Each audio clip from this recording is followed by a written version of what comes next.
Hello and welcome to the second podcast with Personality Crisis. I'm John Cole. Today with us is Dr. Brooke Harrington. For some of you who have not seen this podcast before, the premise of this is that the two other members of this podcast, Mr. Mix and the illustrious New York Times Pitchbutt, choose the candidates and do the production and the editing and everything. And they put me because for some reason they've decided that I am the face of this show. And they bring fantastic guests in, and I am only allowed to Google them and use what I find on Wikipedia about the guest as my prep work, so that basically when we have experts in, I will be able to bring things down to the layperson level. So as I told Dr. Harrington or Brooke earlier, she's about to be interviewed by the dumbest undergrad she's ever had. So thank her for her patience. And welcome aboard, Brooke. Would you like to tell us about yourself for a little bit, and then we'll go into the show itself? Well, I'm very grateful to be here. Thank you for having me on the show. I'm a professor of economic sociology at Dartmouth. Economic sociology is sort of like all the stuff you wish economics courses would cover, but don't. Like all the crazy stuff people do with their money, with investing. Those of you who are Gen Xers like me might remember the Beanie Babies craze and the investment books that were written about how Beanie Babies were going to be your retirement fund. Like that is perfect fodder for economic sociology. Hummel figurines, is that another one? My grandmother collected those for love, not investment purposes. But yeah, crazy things people do with their money. So I've been a professor since 1999, and I've worked all over the world. My first job was at Brown University. Now I'm at Dartmouth. In between, I worked at the Copenhagen Business School in Denmark. I've taught in Beijing and Germany and Italy. So it's been really fun. And now I've spent the last 17 years of my life studying what's called the offshore financial system, which is the sort of notional place where rich people go to hide their wealth from regulatory authorities like tax collectors, but also from debt collectors because they don't like to pay back their debts, divorcing spouses, angry heirs who've been disinherited, baby mamas, you name it. Wow. Now, we were talking earlier, you spent a great deal of time in Silicon Valley prior to becoming a professor. Do you want to talk about that a little bit and your experiences? Because we're going to spend most of the show talking about the broligarchy and the tech bros and all that. Do you want to talk about how you got your start and how you made some of your observations back in the day before becoming a professor? Yeah, actually, before I ever took a sociology class in my life, I worked in the Silicon Valley only for about 2 years. It was between finishing my undergraduate degree in English and going to grad school in sociology. There aren't a lot of jobs in the Silicon Valley for people who can recite the prologue to Chaucer's Canterbury Tales in Middle English. I know that will come as a shock. I had valiantly resisted all parental efforts to get me to learn to code.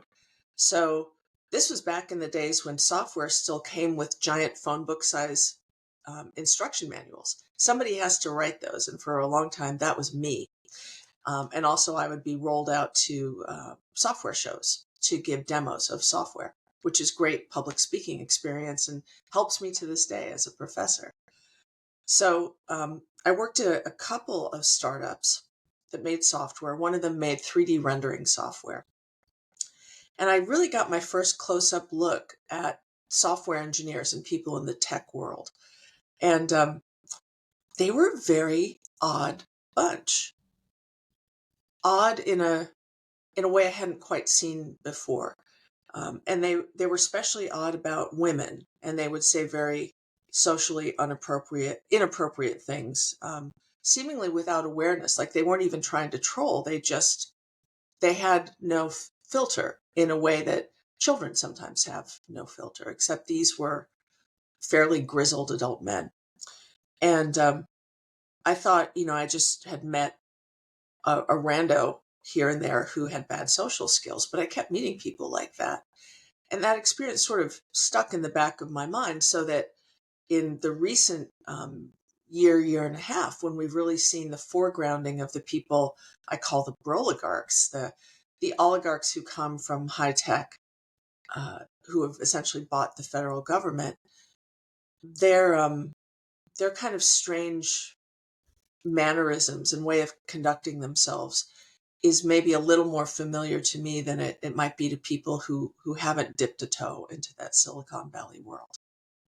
Can you talk about some of those strange mannerisms and way they conduct themselves, just to give the listeners an idea of what you're talking about?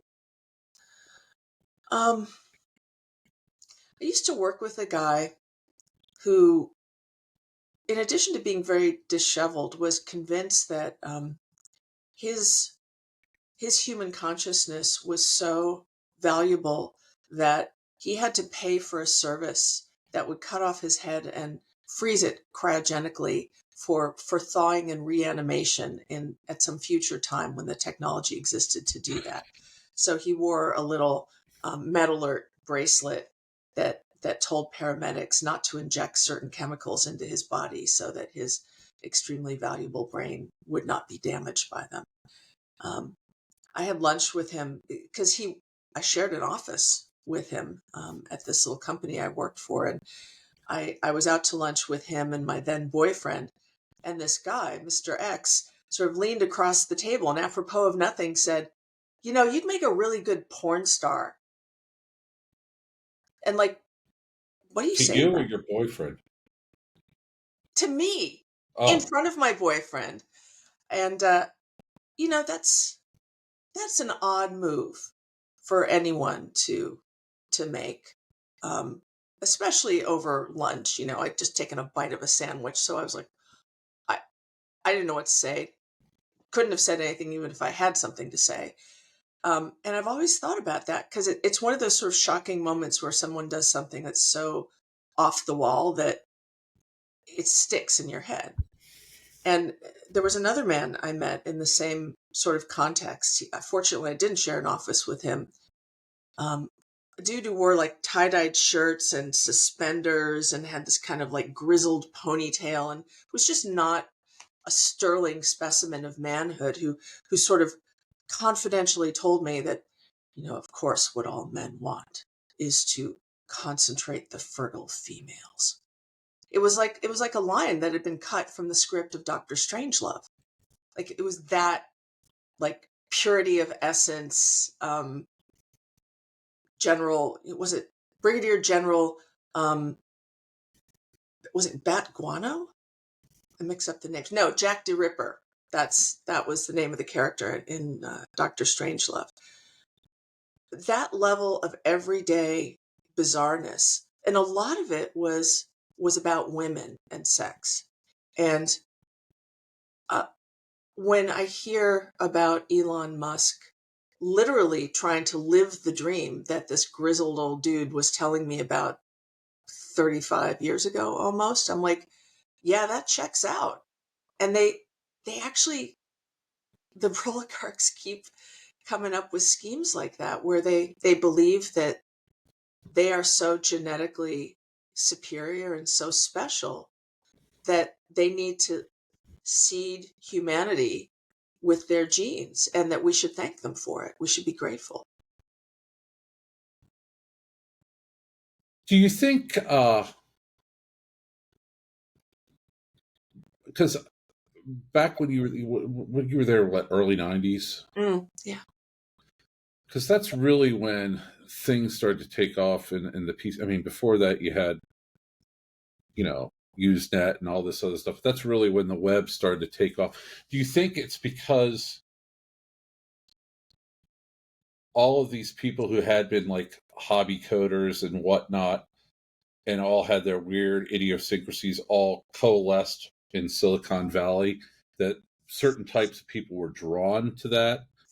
And then when they got there, the echo chamber of them spewing their craziness back and forth just resounded with each other and it got louder and louder? Do you think that's Yeah, that's my working theory of how these guys got that way. A little bit of column A, a little bit of column B.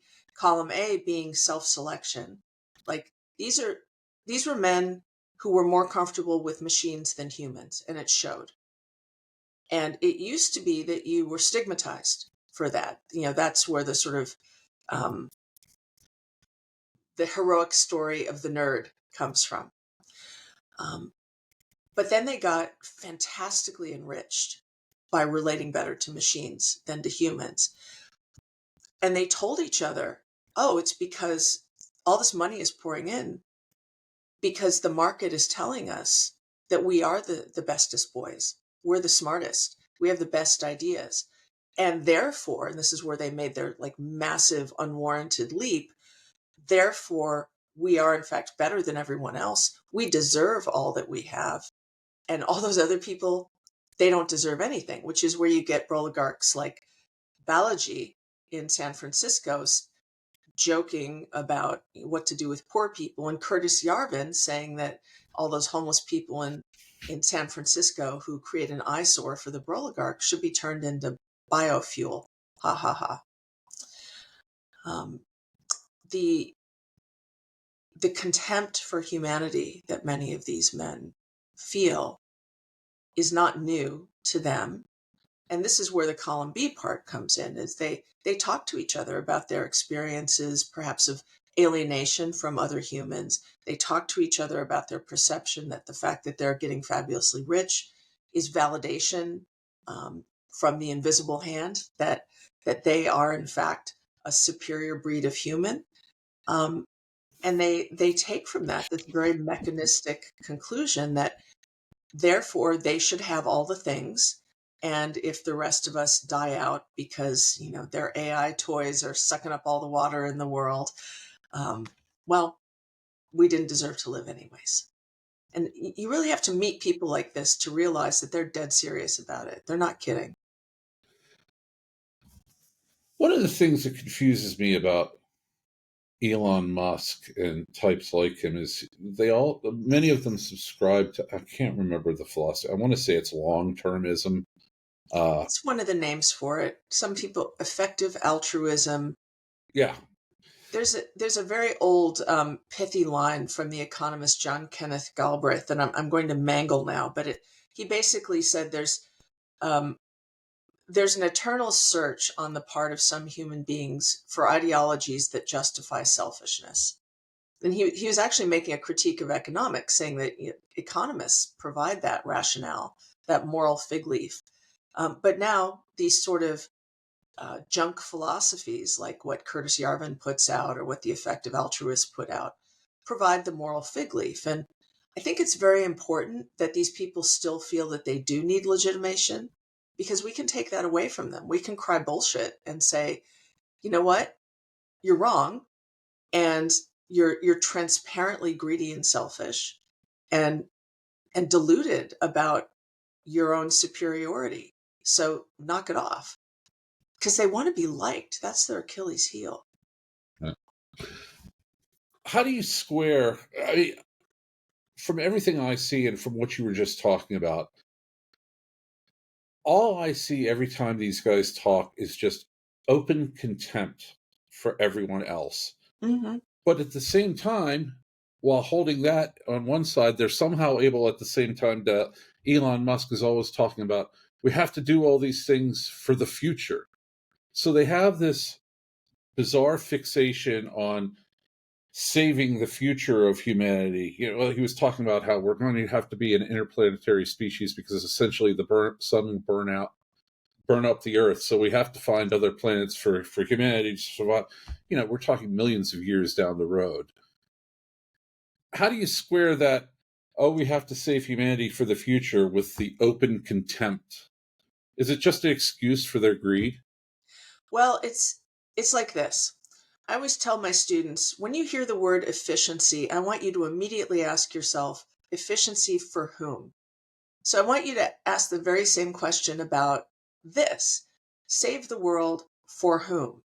Because what Elon isn't saying is he doesn't mean to save the world for everybody. He means to save the world for people he deems worthy, people like him and his, what he calls his legion of sex-selected boy children with a rotating harem of women that he meets randomly online. It's just so bizarre. Yeah. One of the things I don't understand is why don't more of the American people. I have a visceral revulsion whenever I see. Well, we're going to talk about Musk a lot, but whenever I hear Mark Andreessen or oh God, Pete Thiel or any of these guys, or JD Vance for that matter, when I look at them, and we talked about this in the last episode, when I look at them, I just have this immediate ick, and I don't know how to You and describe me it. both, buddy. But right, I mean, I was trying to explain it to the wife. I was like, when I look at these guys, it reminds me of when we were in college and we walk to a party, walk in and like look around at who was there and say, no, the vibe is off, we're out, and wouldn't even walk in the door. That's what I see every time I look at Elon Musk and these. They are so bizarre, and his movements, his affectations, the way he speaks, all of this stuff. If again, I've said this before, if a director said, play a crazy, billionaire, evil overlord, and somebody just went out and mimicked Elon Musk, everyone would say, oh, that's too over the top. You can't do that. Tone that down a little bit. Nobody will believe it. But then there it is, right there in front of us every day. Why don't, is it me? Why don't other people see this? There was a really fantastic essay in the Guardian, the UK newspaper, published on April 13th by Naomi Klein and Astra Taylor. It's one of the best summations of our current state of play that I've read, and I think a lot of people had that reaction to it. It encompasses a lot of what I sort of accidentally found studying the offshore financial system about the broligarchs, but it makes this point. It articulates something that I sort of thought but hadn't actually put into words, and that is the reason these guys feel and act so weird, and why their impact on our world is so horrifying, is that they literally have chosen machines over humans. Like, their loyalty, their affinity is to the machines. They're merging with the Borg, so to speak. And to the extent that they have any respect for themselves or respect for other humans, it is to the degree that they or those humans replicate features of machines, such as deathlessness.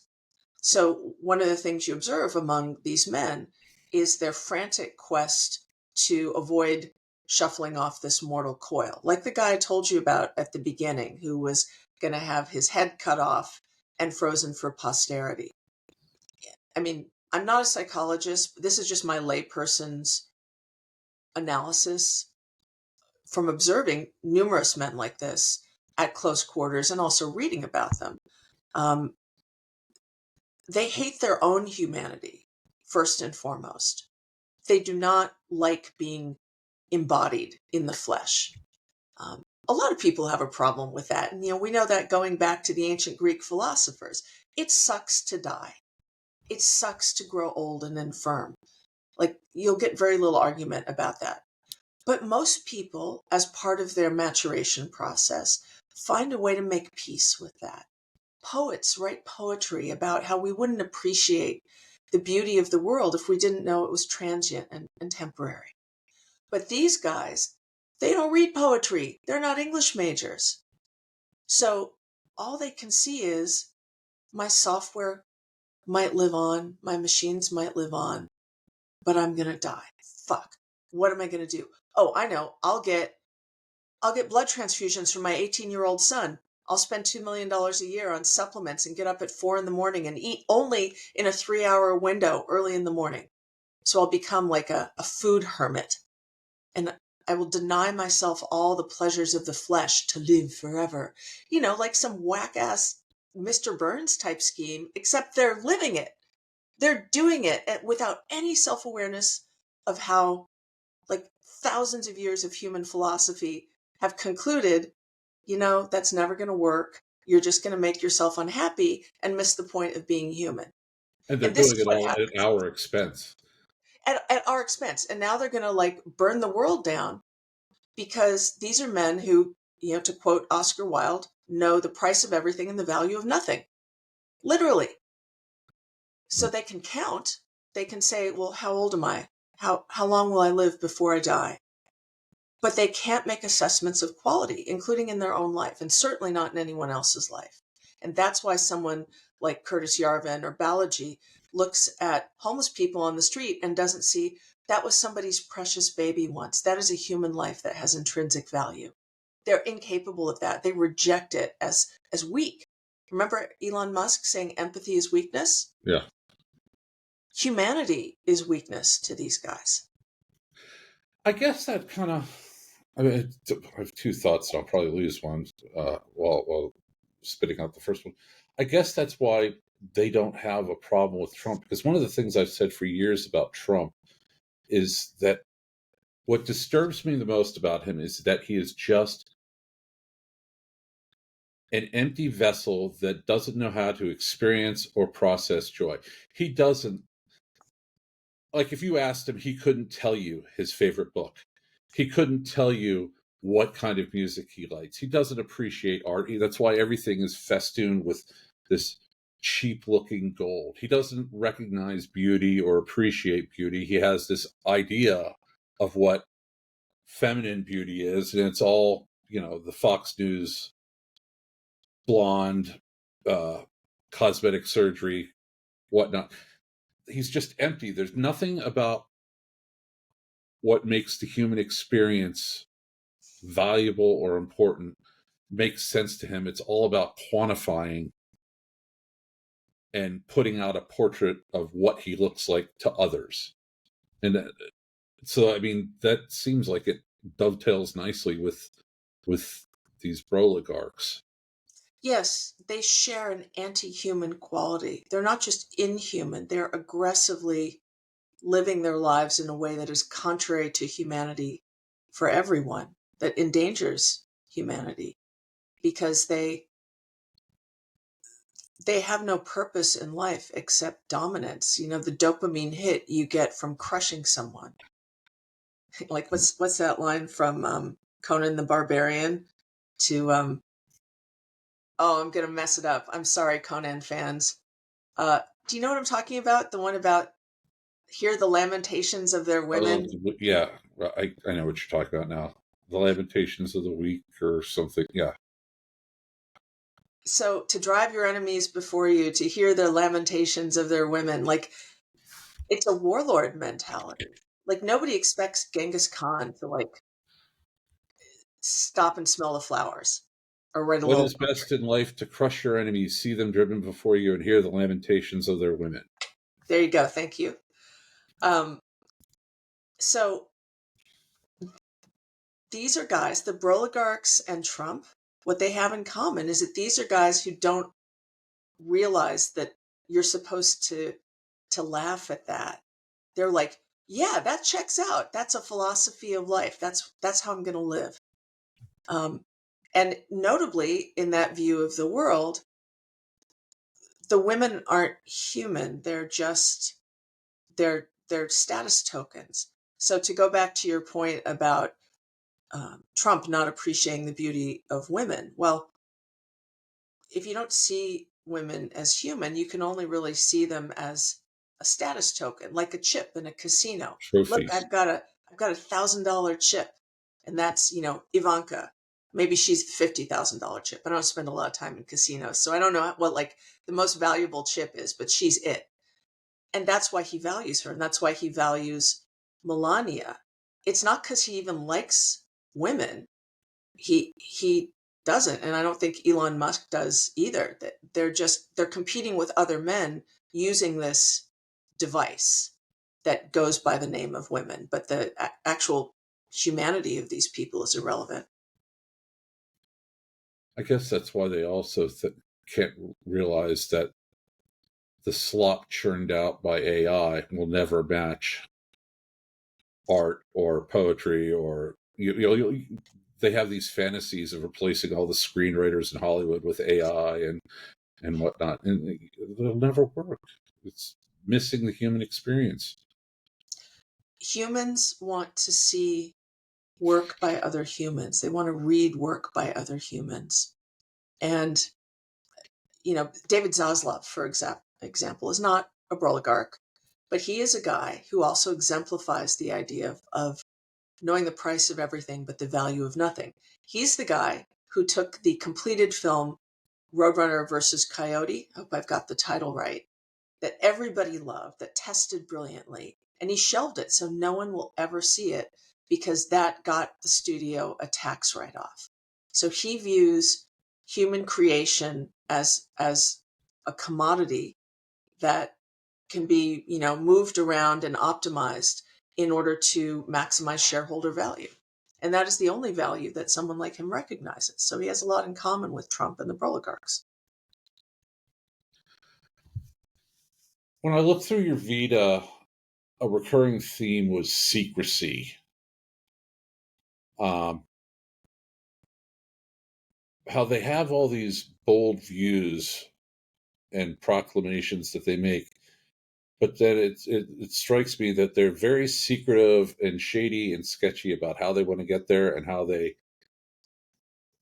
hide and obscure their wealth. So would you like to talk about that for a little bit, since that's your main focus of...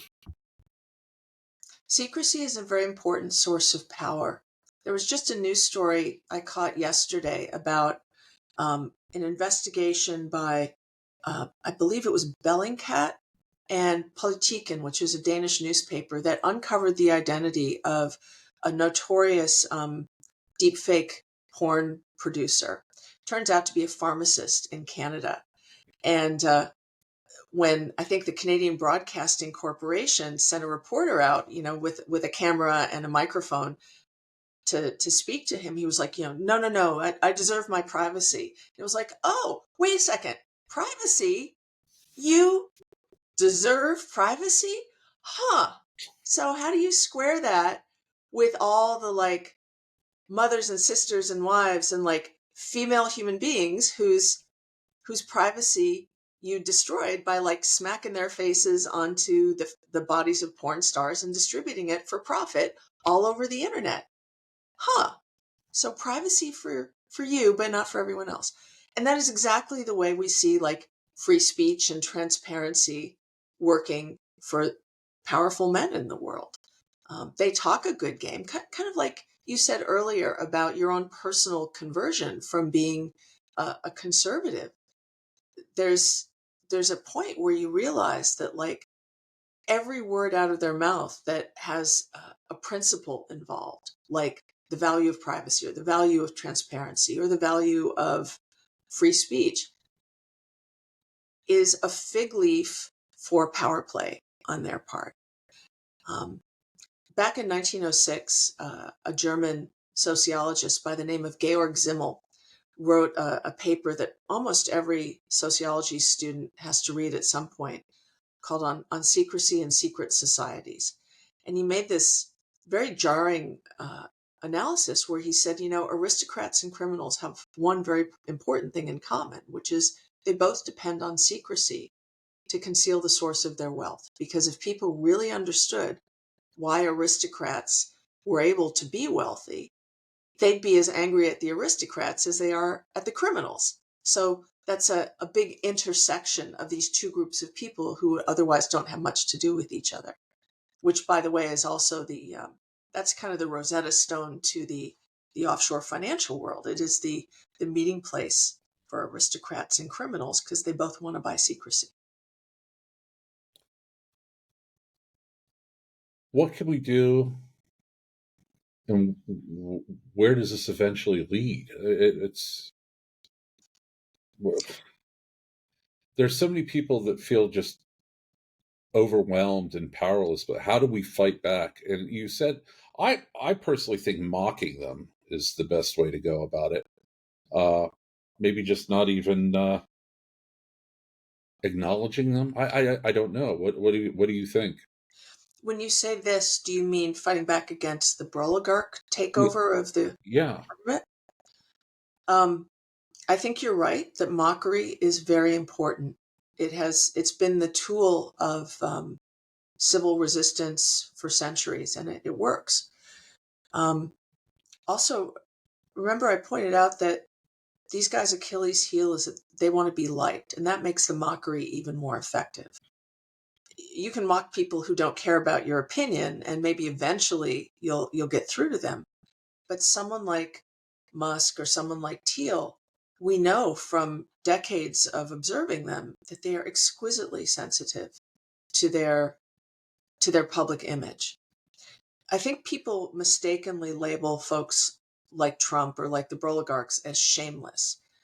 And there is a reason for that. And that is because there used to be, within our lifetimes, some commonly agreed upon social norms that if you violated them, everyone agreed you should feel ashamed.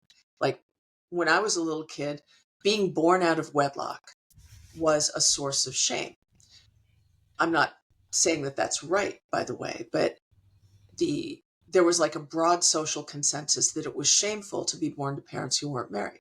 That's gone now, and it's probably for the best. But with that have gone other shared social norms that were broadly agreed upon as a source of shame, like lying. Nowadays, you basically can make a fortune by telling people what they want to hear, even if it's the most atrocious lie. We used to dismiss people like that as snake oil salesmen, and now we call them influencers, or we call them the president of the United States, or the Secretary of Health and Human Services. Or the incoming Surgeon General. Exactly.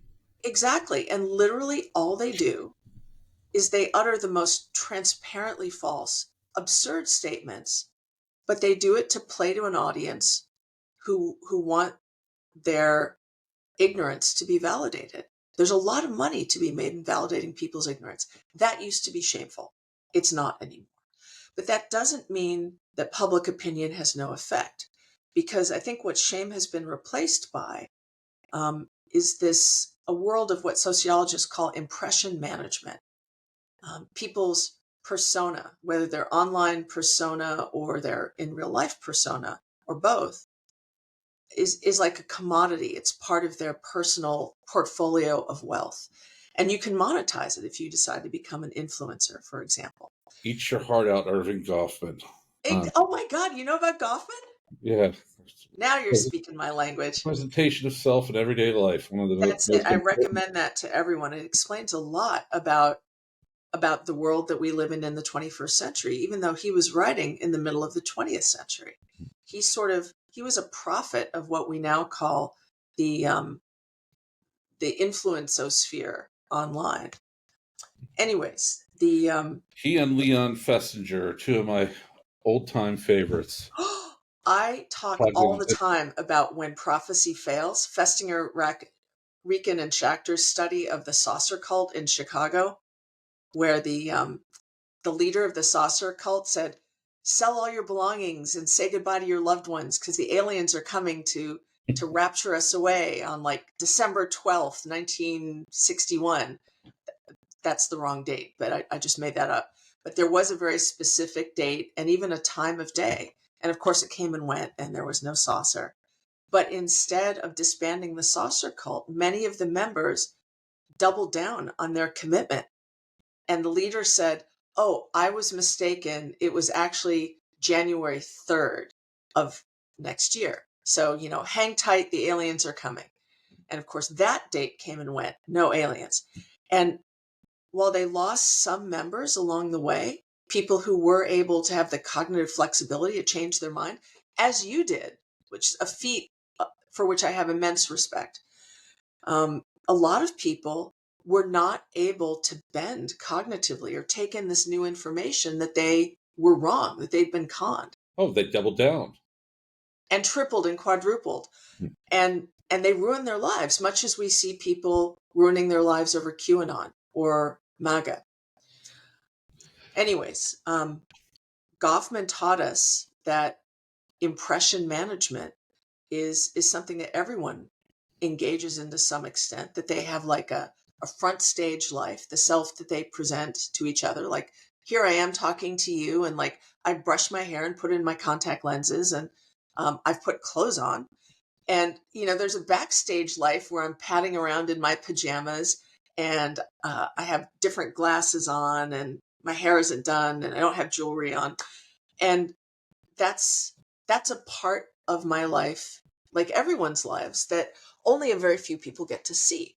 But everyone has that. And Goffman says we're all actors in a sense. We're all managing our public impressions. And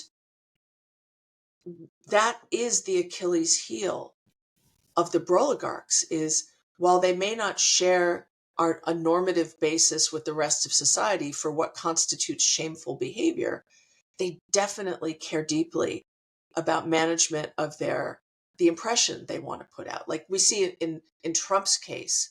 He gets irate if someone paints a portrait of him that he considers unflattering, even if the rest of us consider it pretty generous. Like the portrait that was hung of him in the Colorado State House.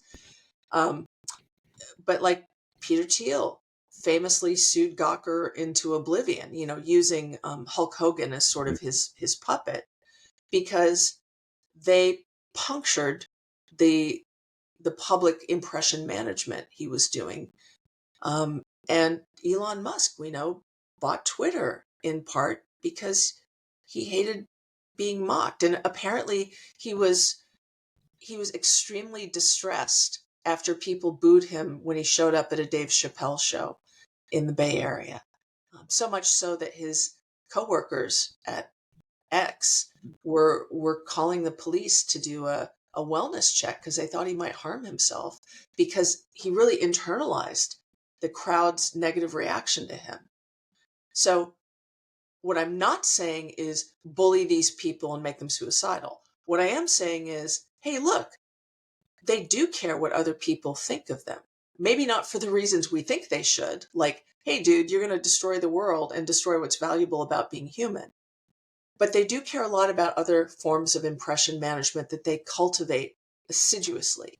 We should use that to say, we don't buy the impression that you're trying to sell us. We don't like you, and you should change your ways. And as you know from your own experience, that can work. Sometimes it takes several years, especially with people who are already in middle age.